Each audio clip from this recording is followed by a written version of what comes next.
Olá, vou dar sequência ao vídeo em que comecei a demonstrar algumas heresias apresentadas por Ivone Gebara em uma live em que ela apresentou recentemente, na qual ela participou.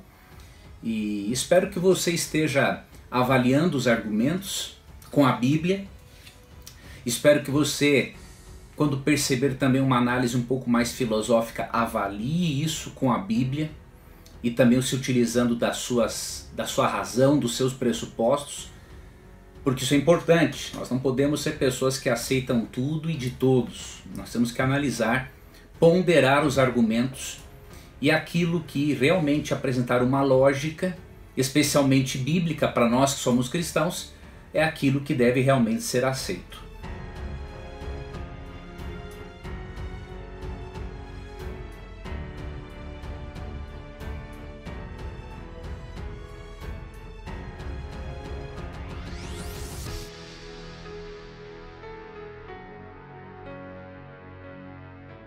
Vamos continuar.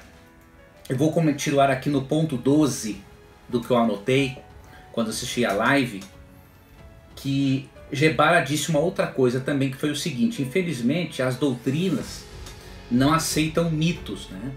Realmente, as doutrinas bíblicas não têm lugar para mitos, porque doutrinas são verdades que emanam da verdade absoluta que é Cristo. E se as doutrinas vêm de Cristo e explicam melhor para nós aspectos diferentes do caráter de Cristo, é óbvio que essas doutrinas elas não podem ser mitos. Se elas fossem mitos, então Cristo também seria um mito. E o apóstolo Paulo nos diz por que não devemos jamais permitir que doutrina seja considerada mito, né? Então, em Colossenses 2, 8 e 9 ele diz assim: não permitam que outros os escravizem com filosofias vazias e invenções enganosas provenientes do raciocínio humano, com base nos princípios espirituais deste mundo e não em Cristo.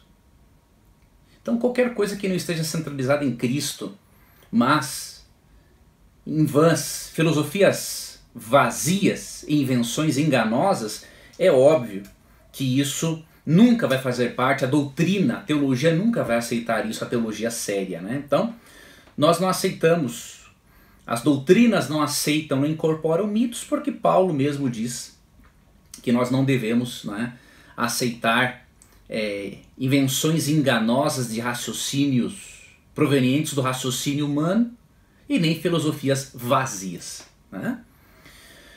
13º aspecto. Gebara falou, né, que além de a verdade ser não necessariamente múltipla, ela fala que existem muitos caminhos que levam à verdade. Mas na verdade a Bíblia não ensina isso, né? A Bíblia ensina que só existem dois caminhos: o que conduz ao céu e o que conduz ao lago de fogo, só. Você quer ver? Vamos ler dois textos aqui.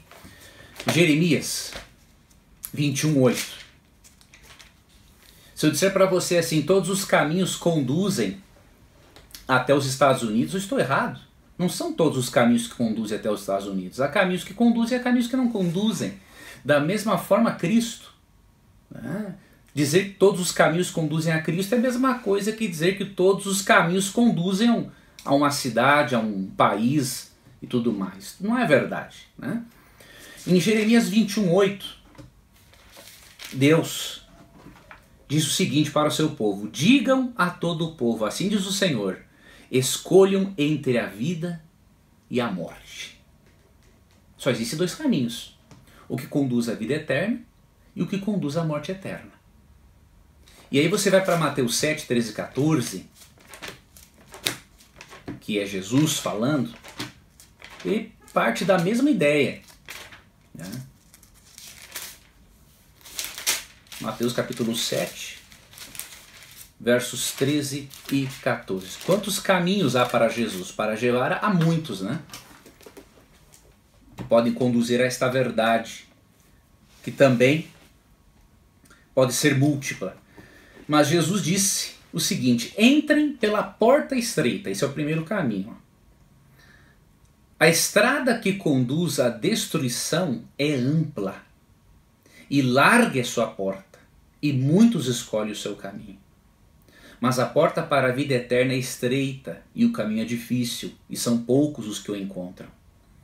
Então Jesus apresenta aqui dois caminhos, a porta estreita, né, e a porta larga, a estrada larga que conduz à perdição. Então, mais uma afirmação de Gebara que não tem respaldo bíblico. Ela fala assim da importância de uma mutação teológica, esse é o ponto 14, mas ela sente que não há abertura e não haverá abertura para isso.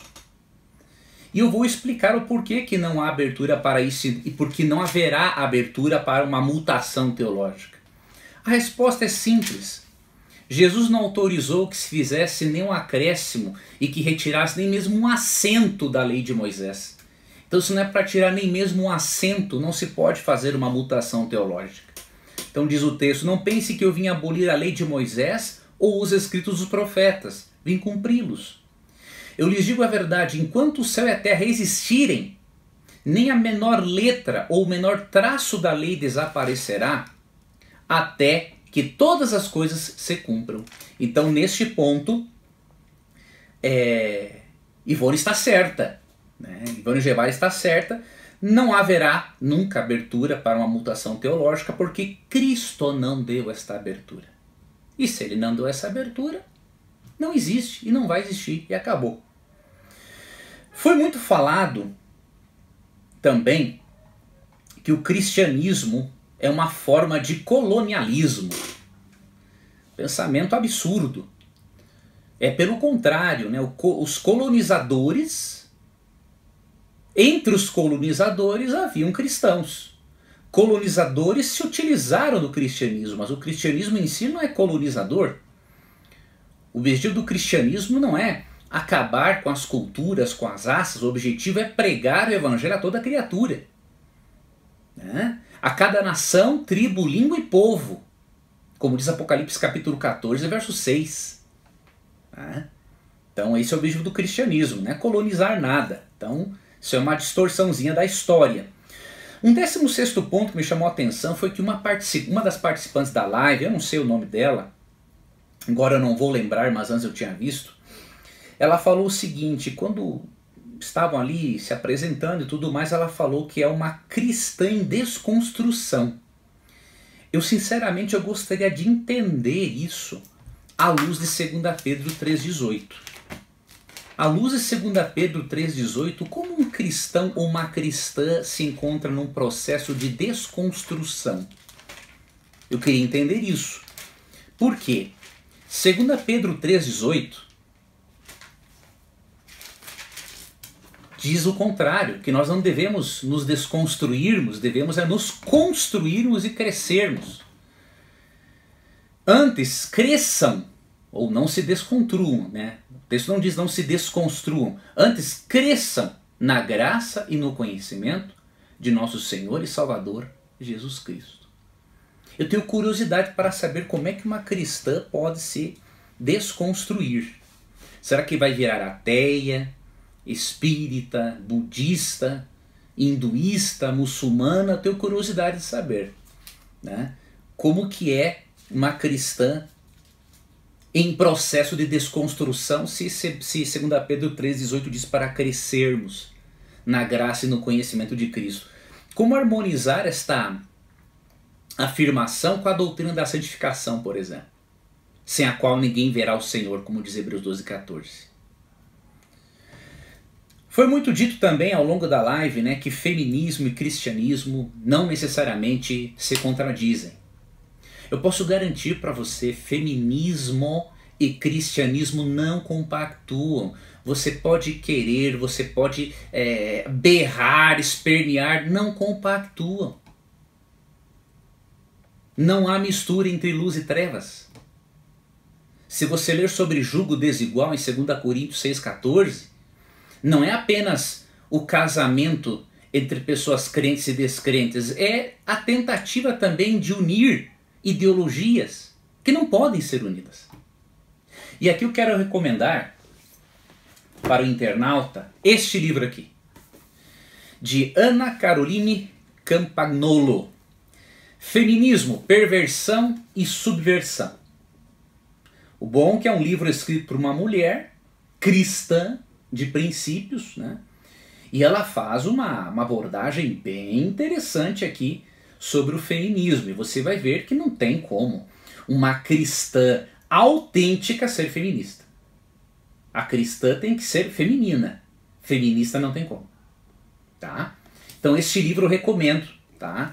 Esse livro é da editora Vide Editorial. Depois eu vou deixar o link na descrição do vídeo. Agora, para você ver o quanto Ana Caroline foi... Ela foi arrasadora nesse livro já desde a dedicatória. Na dedicatória, ela escreve o seguinte: dedico toda a tentativa de esmero desse texto à minha mãe, Maria Raquel, rainha do lar e de nossos corações, e a meu pai, Job Campagnolo, que provou que o amor de um homem lança fora o medo e a necessidade de vender-se à ideologia. Reflita nisso. Reflita bastante nisso. Leia este livro. Outra afirmação de Guevara foi o seguinte: foram os cristãos que mataram, incentivaram a guerra e tudo mais. Eu acho muito estranho uma teóloga, alguém que se diz teólogo, fazer essa afirmação, porque isso é um argumento ateu, né? O ateu, na tentativa de desmerecer o cristianismo, ele se utiliza de guerras, das cruzadas, para tentar culpar a todos os cristãos, né? Na verdade, a senhora Guevara confundiu o cristão nominal com o cristão autêntico, né? O cristão nominal, ele professa ser cristão, ele é cristão no nome. O cristão autêntico, ele não é só no nome, ele é no seu comportamento. E como que vive o cristão autêntico? A Bíblia fala da existência do cristão autêntico, né? Então, 1 João 2, verso 6.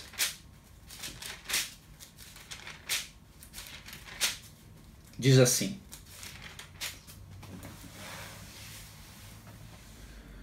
quem afirma que permanece nele, em Cristo, deve viver como ele viveu. Jesus fez guerras? Não. Jesus matou pessoas? Não. Então é óbvio que aquele que segue a Cristo, que é um cristão não nominal simplesmente, mas um cristão autêntico, ele não participou de guerras, ele não matou ninguém. Então não pode, essa generalização, né? Porque pegar uma minoria, julgar a maioria pela minoria, isso é falta até de ética, né? E ela falou também que há cristãos assassinos, há cristão ladrão. Eles não são cristãos. Eles não são, né? Um assassino não é um cristão.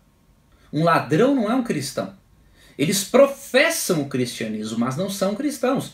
Porque Jesus disse em João 15:10 o seguinte. Na verdade, Mateus 7, 21 a 23 é um texto mais claro ainda, que mostra a diferença entre o cristão nominal e o cristão autêntico.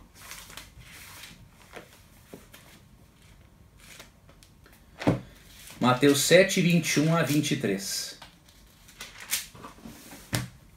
Nem todos que me chamam Senhor, Senhor, entrarão no reino dos céus, mas apenas aqueles que de fato fazem a vontade de meu Pai que está no céu.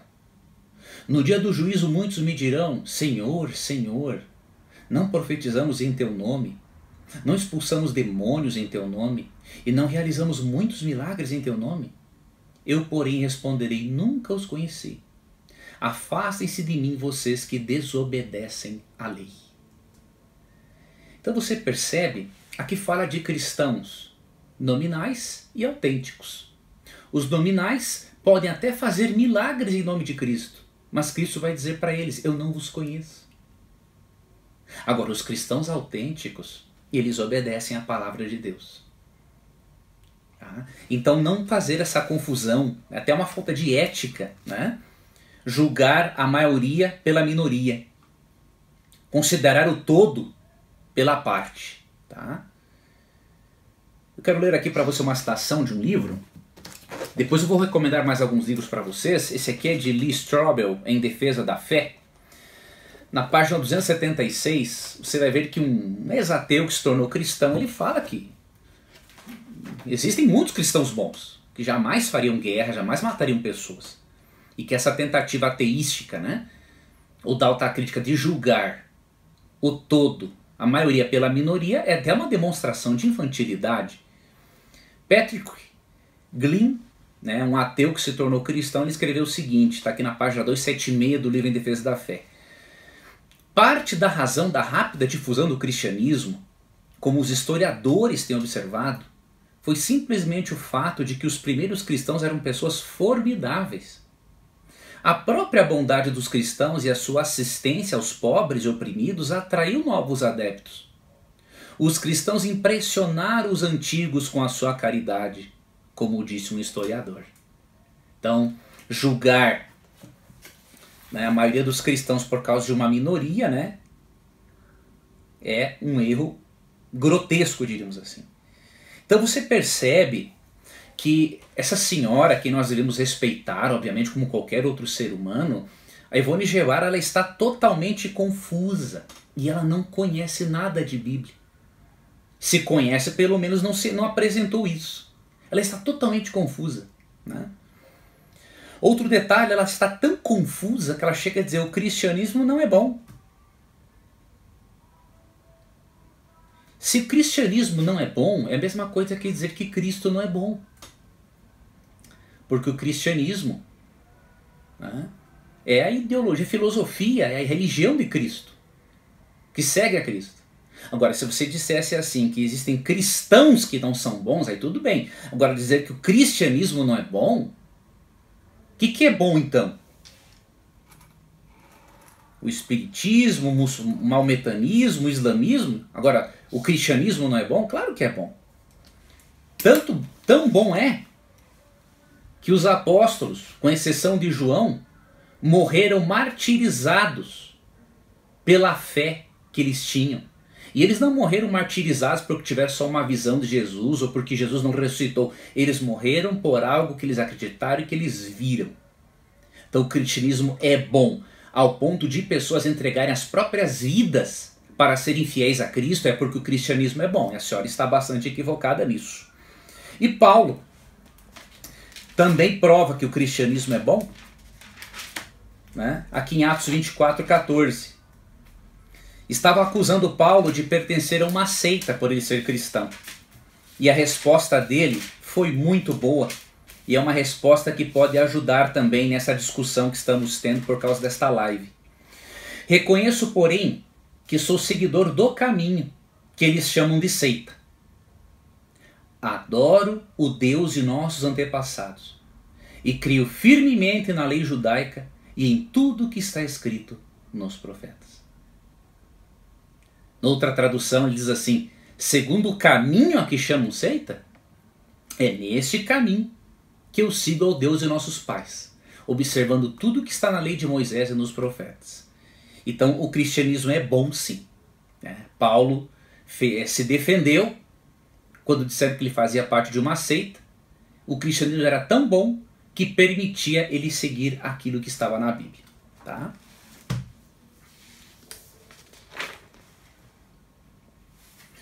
Vigésimo ponto. Guevara disse, a minha fé não é bíblica, e não é mesmo. Isso aí não tem nem o que discutir, né? A fé dela não é bíblica, ela não acredita na Bíblia. Literalmente, né? Então não tem como a fé dela ser bíblica mesmo. Agora interessante, uma pessoa que tem uma fé que não é bíblica estava participando de uma live com pessoas que supostamente têm uma fé bíblica. Ah, Leandro, mas você é preconceituoso. Não sou preconceituoso. Eu entendo dessa parte acadêmica, gosto da parte acadêmica. Agora, nós não podemos permitir, né, que uma pessoa exponha suas ideias distorcidas a respeito da nossa fé e não falemos nada a respeito disso. Né? Então, Ponto 21. Ela disse assim: eu posso ser coerente e incoerente ao mesmo tempo. Isso contradiz a própria filosofia, né? Duas coisas contraditórias não podem ser verdadeiras ao mesmo tempo. Como é que ela pode ser coerente e incoerente ao mesmo tempo? Ao mesmo tempo, não. O ser humano pode ser coerente em uns momentos e incoerente em outros momentos. Agora, ao mesmo tempo, ser coerente e incoerente é a mesma coisa que dizer, ao mesmo tempo, eu posso ser bom e mal. Não. Tem momentos que que a minha natureza má se sobressai, e tem momentos que a natureza boa se sobressai. Então veja, essa senhora é muito confusa. E alguém disse, um pastor, né, que estava lá na live, também na introdução, disse que por causa da profundidade dela, digamos assim, não conseguimos alcançá-la. Nós não alcançamos, não é por profundidade, não alcançamos porque ela está confusa. Ela não sabe no que ela crê e no que ela não crê. Né? Outra coisa, ponto 23, ela diz que fé é um movimento interior. Não tem nada a ver. Isso não tem nada a ver com a definição de fé de Hebreus 11. Então, eu não sei como que a pessoa fala tanta coisa da imaginação dela e não considera nada do texto bíblico e se diz que é teólogo. A definição de fé em Hebreus 11 diz assim: a fé mostra a realidade daquilo que se espera. Ela nos dá convicção de coisas que não vemos. Isso que é fé. Né? Ela mostra a realidade daquilo que nós esperamos. Esperamos pela volta de Cristo e nós cremos que isso é uma realidade. Ela nos dá convicção das coisas que não vemos. Nós não vemos Deus, mas nós temos convicção que Ele existe, porque a fé nos dá evidências. A fé não é fideísmo, que não exige evidência alguma para crer em algo. A fé possui evidências.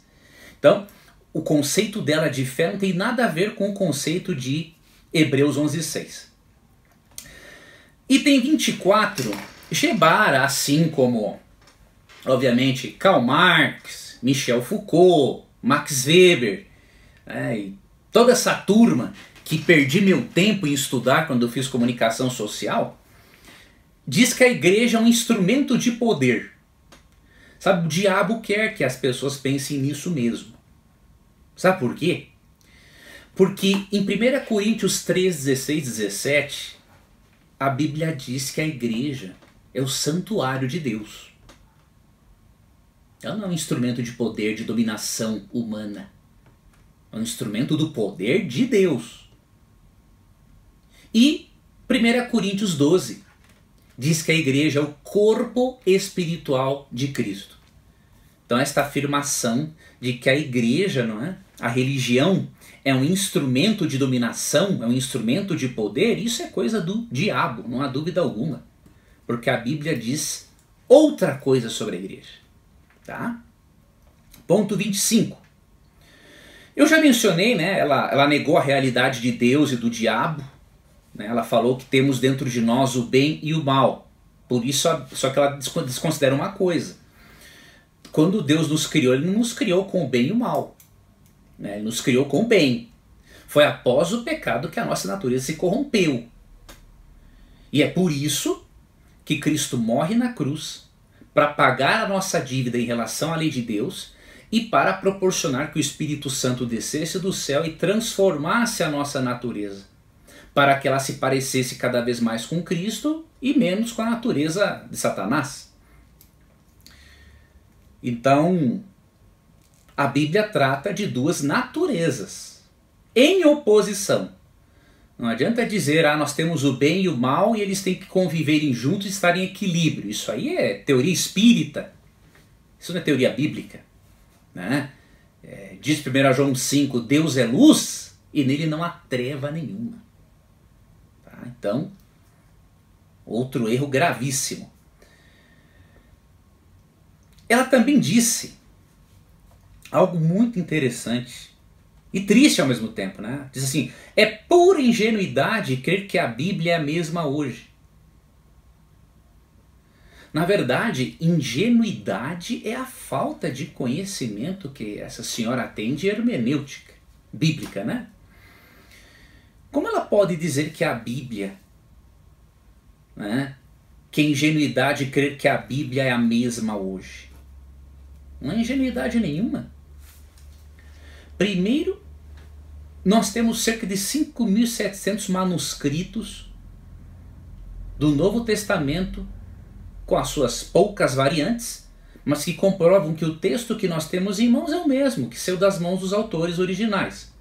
Temos os manuscritos do Mar Morto, descobertos em Qumran.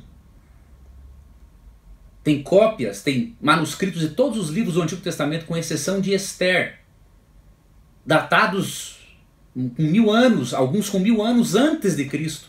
Você pode pegar esse manuscrito mais antigo e comparar com o mais recente, e você vai ver que é praticamente a mesma coisa. O que muda são palavras, sinônimos e algumas variantes que não afetem nada a doutrina bíblica. Então como que a senhora pode dizer que é ingenuidade crer que a Bíblia é a mesma hoje? A Bíblia é a mesma que são das mãos dos profetas. O Espírito Santo, ele supervisionou, né? Ele não só inspirou a Bíblia, mas supervisionou quando a Bíblia foi copiada, né? E outra coisa, sobre hermenêutica, é importante eu dizer por que a ingenuidade dela afirmar isso, porque qual é a preocupação da hermenêutica bíblica? É justamente o alvo principal do intérprete, da pessoa que usa a hermenêutica, que é a ciência que interpreta o texto bíblico, é compreender o propósito original do autor. E tentar entender como que os leitores originais compreenderam o texto. Depois que se faz esta análise, né, essa exegese, ou seja, extrai do texto aquilo que ele quer dizer, aí você faz a aplicação homilética. Torna o texto relevante para a pessoa, para a cultura na qual ela vive, né? Então, sinceramente, é muito difícil você crer que a pessoa tenha estudado algo de hermenêutica bíblica quando ela afirma isso. Se não fosse possível crermos, se não tivéssemos evidências de que a Bíblia, por meio dos manuscritos, de que a Bíblia que temos em mãos, ela é a Bíblia que saiu das mãos dos profetas, não tinha um porquê de existir a hermenêutica. A hermenêutica justamente busca entender o pensamento original do autor e como os leitores originais o receberam. Então é impressionante. Ponto 27. Ela diz que as representações de Deus como Pai, Filho e Espírito Santo são erradas, né? São machistas. Mas quem escolheu representar-se assim foi o próprio Deus. Você vai criticar ele? Ele decidiu se representar assim. Então você vai na Bíblia, você vê que na revelação especial dele, ele se identifica como Pai, como Filho e como Espírito Santo.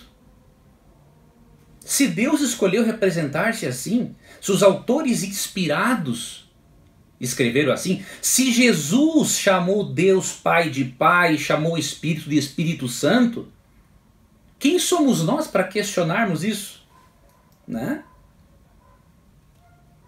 Se você não crê no conceito bíblico de inspiração, aí é outra história, né? Aí você vai se colocar acima do profeta inspirado e vai ser o juiz daquilo que realmente deveria estar na Bíblia e do que não deveria estar na Bíblia.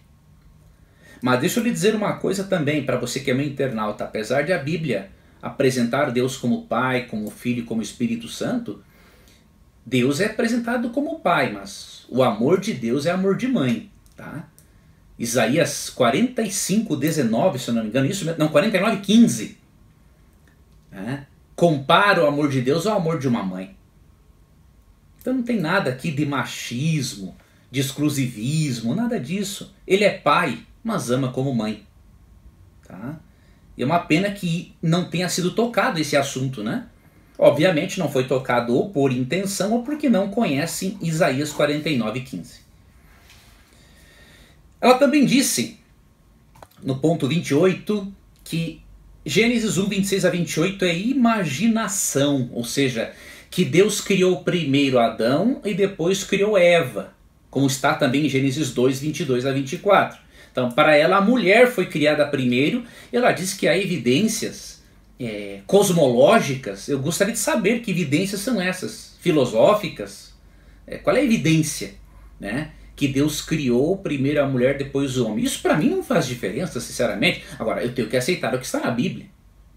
Se Deus criou primeiro o homem ou a mulher, o que importa é que nós existimos e que somos criaturas dele. Agora, se ele diz que ele criou o homem e fez a mulher da costela de Adão, né, é óbvio que o homem foi criado primeiro. Agora, enquanto ela diz que Gênesis 1, 26 a 28 é imaginação, Jesus não diz que é imaginação. Jesus diz que é um texto verídico, né? E eu, obviamente, vou preferir ficar com Cristo. Então, em Mateus 19, 9, na verdade, a partir do verso 4, tem um texto que eu li no vídeo anterior, olha como ele trata o Gênesis. E como ele trata Gênesis 1, 26 a 28 e 2, capítulo 2, 22 a 24. Ó. Vocês não leram as Escrituras, respondeu Jesus.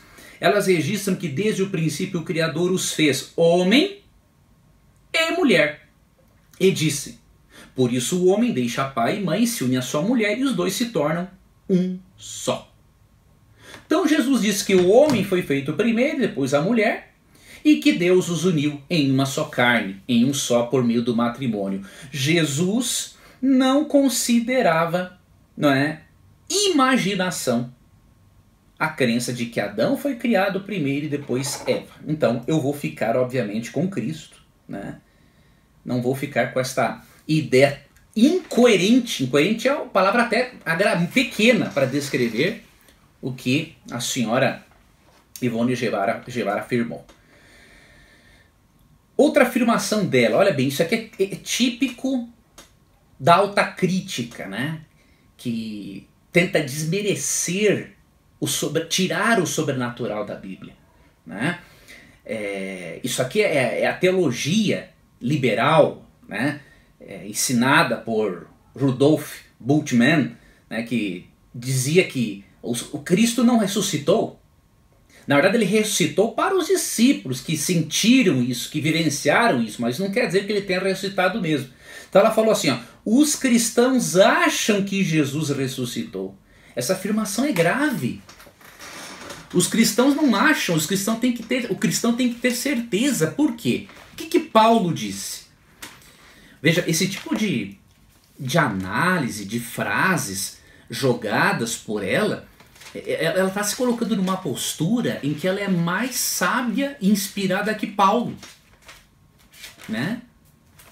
Então isso é uma coisa séria que a pessoa precisa rever, fazer uma autoanálise de si mesma.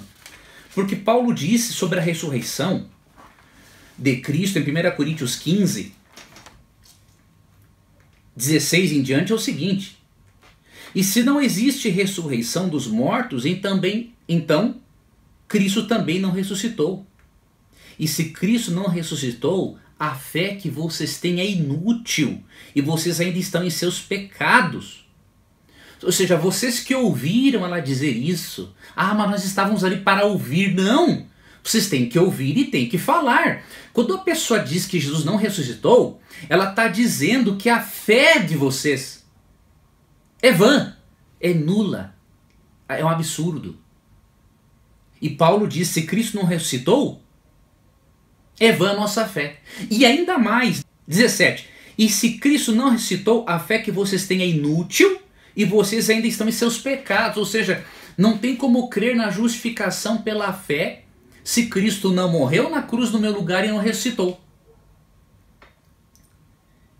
E ele continua no verso 18. Nesse caso, todos os que adormeceram crendo em Cristo estão perdidos. Por quê? Porque da ressurreição de Cristo depende a ressurreição dos demais queridos e queridas que participaram dessa live.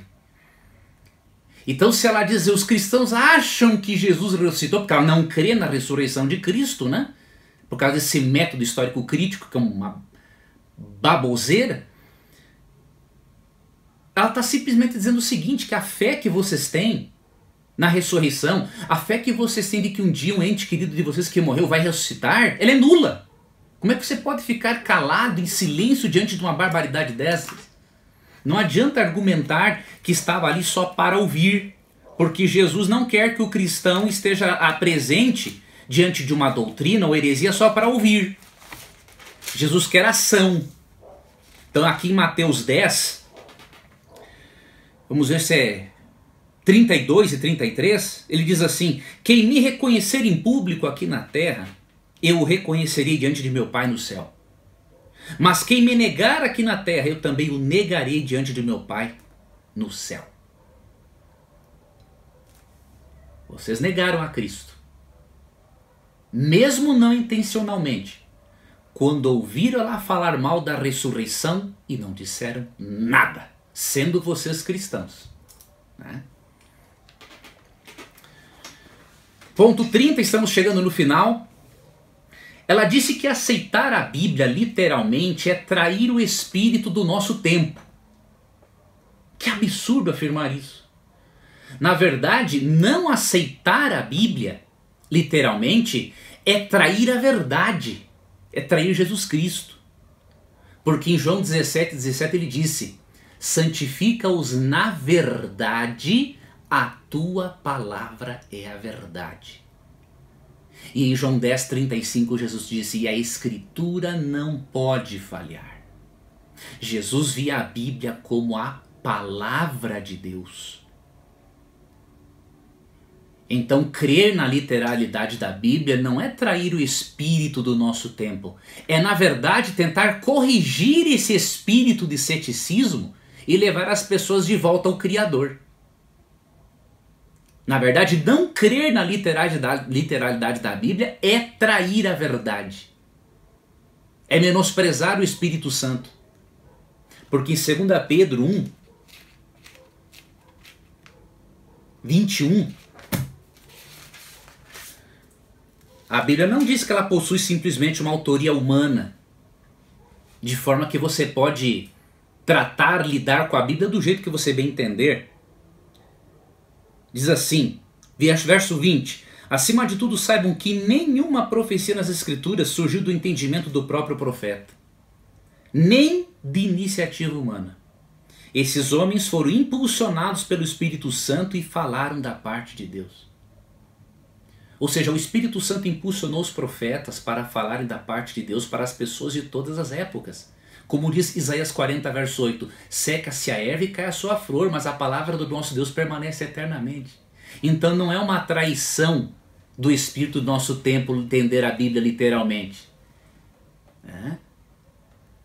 É uma traição à verdade e um desmerecimento da obra do Espírito. Entre aspas, desmitificar a Bíblia, tirar o sobrenatural da Bíblia. Como se a realidade única que existisse fosse só a nossa humana.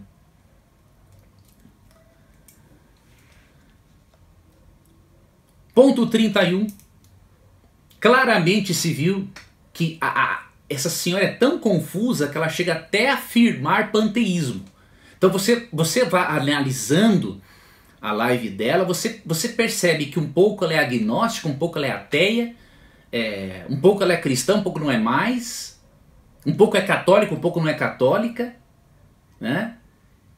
E aí depois ela fala de Deus, né, como sendo o grande mistério que está presente em tudo e em todos, até mesmo numa barata. Veja se tem cabimento um negócio desse. Sendo que a Bíblia, ela separa o Criador da criação. O panteísmo une as duas coisas, né? O Criador está presente na criação, ou seja, Deus não é um ser pessoal. Ele é uma forma de energia que está presente em todos os lugares. Isso é o panteísmo. A Bíblia não ensina essa barbaridade. Só para você ter um exemplo, o Salmo 19:1 diz assim: os céus proclamam a glória de Deus e o firmamento anuncia as obras de suas mãos. Então a Bíblia separa Criador de criação. Algo que Ivone Guevara não faz mesmo. Tá? Ponto 32. Ela disse, quando foi perguntada acerca de como estabelecer um critério, né, para avaliar a verdade, ou avaliar o momento certo de unir-se em prol de uma causa, né?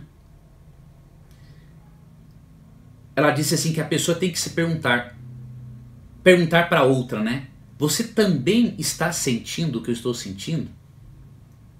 Olha, se o critério para a verdade forem os instáveis sentimentos humanos, nós estamos todos perdidos.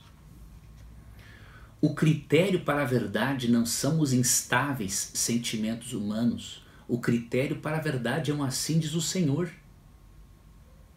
É o que Jesus diz em João 14,6. Eu sou o caminho, a verdade e a vida.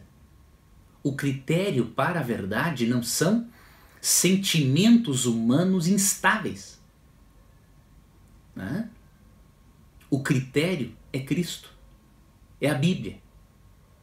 É aquele livro que em João 10,35 Jesus diz, a Escritura não pode falhar. Tá? Ponto 33, estamos chegando ao ponto 34 e finalizaremos esse vídeo. Guevara fala também do chamado exílio do saber. Diz que vivemos um exílio do saber porque os homens não entendem o mundo doméstico. Minha irmã, minha senhora, eu lhe digo com todo o respeito, se os homens não entendem o mundo doméstico, muito menos a senhora que é feminista. E eu, sinceramente, isso aqui para mim não serve. Desde que eu me conheço por gente, a minha mãe ensinou o meu irmão e a mim a fazermos tarefas de casa, né? Lavar roupa, fazer pão. Então meu irmão e eu sabemos nos virarmos. Né? Então o homem não entende o mundo doméstico? Não sei de onde que a senhora tirou isso. Se alguém na sua família não entendeu o mundo doméstico, isso não significa que todas as famílias sejam da mesma forma. Né? E ali veio uma pérola na live, com esta aqui eu vou finalizar. Não vou, ainda tem mais uma pérola, mas essa aqui foi de matar. Uma moça fez uma citação de uma obra de Clarice Lispector, né? E Ivone Guevara disse que quando ela fez essa citação de Clarice Lispector, essa irmã fez teologia. Como fazer teologia da obra de uma pessoa que não escreveu sobre teologia? Eu tenho muita curiosidade de saber como é que é possível isso. Eu não sei, ou eu sou muito burro e não estou percebendo as coisas, ou tem alguma coisa errada com essa afirmação dela. Então, ao citar Clarice Lispector, que não escreveu sobre teologia, você fez teologia? Da onde? Fazer teologia é você criar conhecimento teológico, tendo como pressuposto a existência de Deus. Por isso que é teologia. Então eu não sei como achar teologia na obra de Clarice Lispector. Mas Guevara consegue fazer isso. Então ela tem que nos ensinar, tem que nos esclarecer mais, nos ensinar mais como é que se faz teologia de um livro que não trata de teologia. É a mesma coisa que eu querer falar sobre astronomia de um livro que me ensina a estudar o inglês. Não tem lógica, não tem cabimento. Teologia eu tiro de teologia. Filosofia eu tiro de filosofia. Concluindo, a senhora Ivone Guevara não sabe se é ateia, agnóstica, teóloga, panteísta, deísta, ela não sabe. E não é à toa que a própria denominação católica não dá espaço a essa senhora. E por isso eu aconselho a você, minha internauta, seja feminina e não feminista. Não perca a sua feminilidade. A sua feminilidade é uma das coisas mais lindas que o Criador fez e que dão beleza e sentido ao nosso planeta. Então seja feminina sem ser feminista. E se você parar para pensar, as duas coisas são antagônicas. Quero concluir com um pensamento de Ellen White. Ellen White foi cofundadora do Adventismo E ela era uma mulher, mas ela não se via como vítima. Ao contrário, ela era uma mulher atuante, cristã de verdade, pregava, foi cofundadora do movimento Adventista Sétimo Dia e tinha a Bíblia como a sua regra de fé. E outro detalhe interessante, Ellen White nunca sentiu necessidade de ser feminista para se autoafirmar ou buscar o seu espaço na sociedade. Para ela bastou ser feminina e cristã. E eu vou finalizar com este pensamento dela para mostrar, queridos, com todo o respeito, que ao vocês ouvirem a teoria panteísta desta senhora, vocês desonraram a Deus e não terem falado nada. Ela diz na página 601 e também 602 do livro Evangelismo o seguinte: a teoria de que Deus é uma essência que penetra toda a natureza é um dos mais sutis artifícios de Satanás. Vou ler de novo. A teoria de que Deus é uma essência que penetra toda a natureza é um dos mais sutis artifícios de Satanás. Representa falsamente a Deus e é uma desonra para a sua grandeza e majestade. Quando Guevara apresentou essa visão panteísta de Deus e vocês não falaram nada, vocês desonraram a grandeza e a majestade de Deus. Eu tenho que ser bem franco com vocês, meus irmãos e irmãs, porque coisas eternas aqui estão em jogo. E ela continua: os que continuarem a manter essas teorias espíritas, como no caso de Guevara, hão de, sem dúvida, deitar a perder sua experiência cristã, cortar a ligação com Deus e perder a vida eterna. Não desejo isso para a senhora Ivone Guevara, não desejo isso para ninguém. Eu quero só que você reflita. Molde a sua cosmovisão pela Bíblia e não por uma ideologia política. Ideologias humanas passam.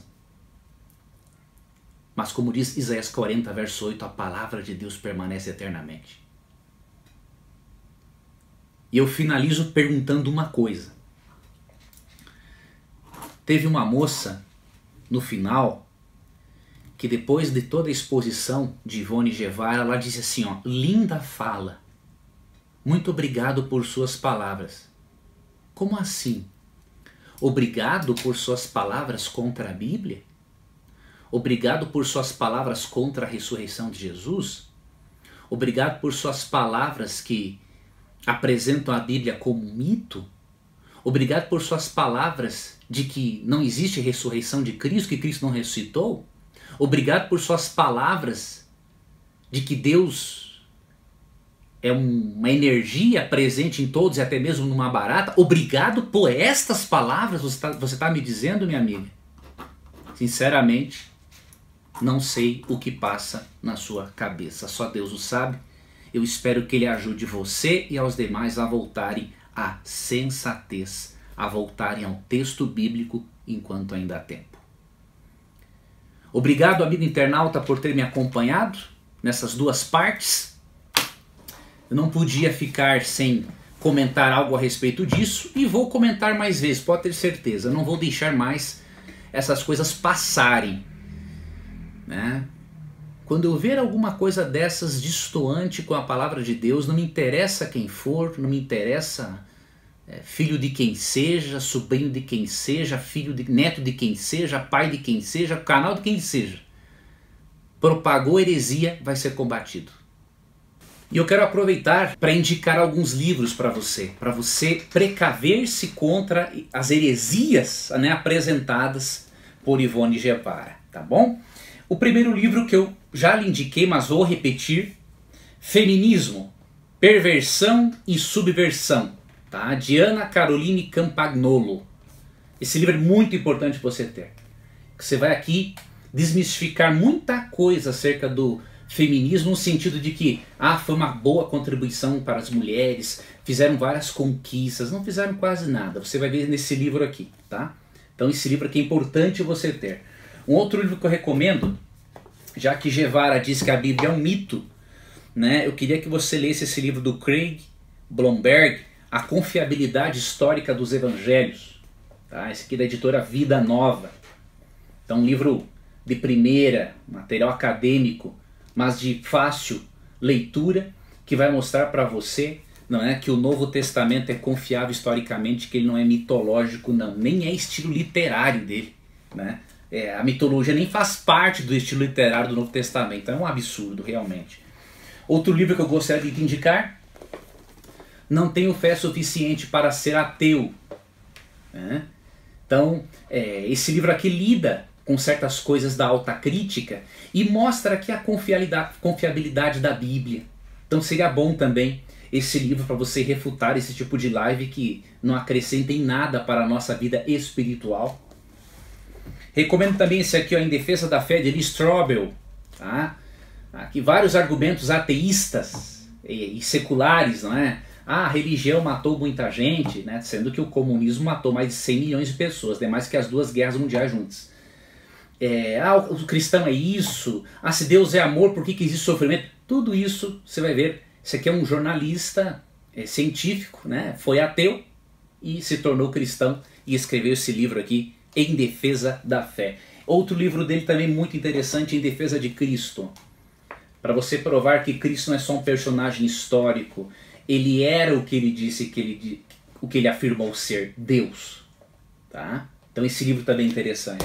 E aqui, vou recomendar também para você Visões e Ilusões Políticas, uma análise e crítica cristã das ideologias contemporâneas. Tá? Este livro aqui de David Koyzis, também da editora Vida Nova. Tá bom? Um outro material para você saber defender a sua fé do secularismo, do ateísmo e de seitas também. Essa enciclopédia aqui, Enciclopédia de Apologética, do Norman Geisler. Ele é um grande apologeta, escreveu uma literatura vasta demais sobre esse assunto. Então essa obra aqui é da editora Vida também. É uma obra interessante você ter. Aqui tem uma obra recente da editora Casa Publicadora Brasileira, Em Defesa da Bíblia. Por que podemos confiar nas Escrituras? É um livro muito interessante. Tá? Não é profundo, mas é de um conteúdo de extremo valor. Tá?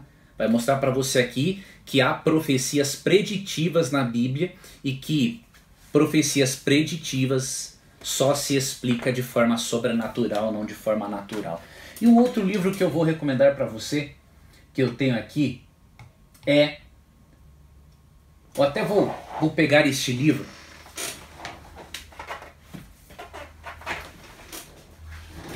Esse outro livro que eu recomendo para você, esse aqui, ó, A Mente Esquerdista, as Causas Psicológicas da Loucura Política. Esse livro foi escrito por um psiquiatra, tá? E que também tem experiência como psiquiatra forense. Então não é um livro simplesmente de uma abordagem, isso aqui é uma linha política falando mal de outra, não tem nada a ver. Tá? Isso aqui é psiquiatria, psicologia. Tá? Então esse livro também seria interessante. Você vai ver que a mente esquerdista revolucionária, ela começa a ter problemas ali pela adolescência. Então até você vai entender melhor as pessoas que têm essa mente revolucionária você lendo esse livro, para poder ajudá-las. E até ajudar a você mesmo se você for uma dessas pessoas. Tá bom? Então esses são alguns dos livros que eu indico para você dessa vez. Que Papai do Céu te guarde e nos vemos num próximo estudo.